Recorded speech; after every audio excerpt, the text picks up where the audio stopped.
you're not. And so with what we do is, yeah, we use 100% organically certified Ganoderma, and we lose a lot more than they do. But it's not the king of herbs. It might be the queen of mushrooms, because actually the true king of that is Chaga. And we use both Chaga and Ganoderma. And Ganoderma is good, but Chaga is great. And the difference between good and great is tremendous. In fact, is the other two ingredients we use, which is Gotu Kola and also Bacapa, I think are both superior to Ganoderma in their health benefits too. So we put all four of them together. But of all the ingredients, Chaga, I believe, is by far the most powerful one. It's one of the most nutritionally dense products, plant-based products, that's in nature, and it has huge amounts of some things in it. One of it is superoxide dismutase, which is the most important anti-aging enzyme that your body naturally produces. And we harvest Chaga, and then we concentrate it about 10 times, and then put it into our coffee. And there's more superoxide dismutase in a cup of coffee than if you took 2 capsules of it that are sold to the public as superoxide dismutase, and it's really quite expensive that way. But because we process it through Chaga and use it there, we have an enormous amount of superoxide dismutase in there in the coffee alone. In the coffee itself, I'm bouncing around a coffee right now, but it all starts with the bean. If you have a poor bean, how can you expect to have a good quality coffee? And most of these MLM companies are using the coffee bean, which is the Robusta, and you'll even see them advertise it.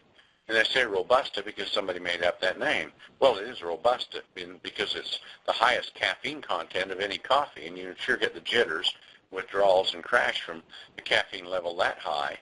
But the Robusta bean only has half the chromosomes of some of the Arabic coffee beans, and it's an un-Arabic bean.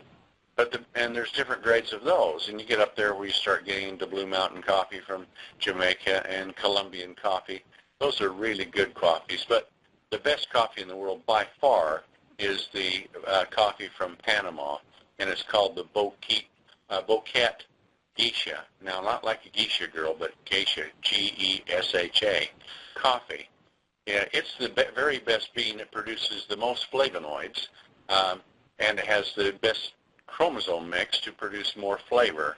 And the other thing that makes coffee bean great is the elevation that it's grown at.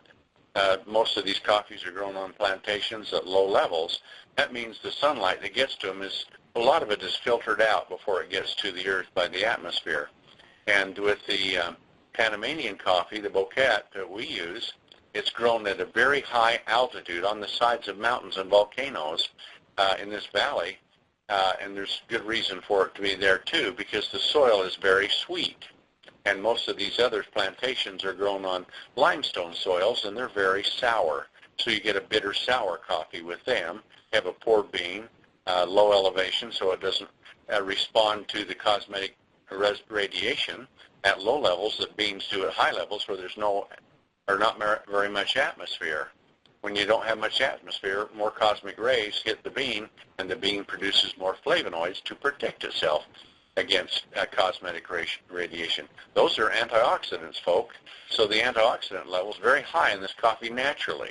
And the chlorogenic acid, which is the main component of coffee, is really abundant in this one, and it makes it a health coffee in and of itself. But because it's the best bean, it's grown in sweet soil, and it's grown at the high altitude, it's the best tasting bean in the world.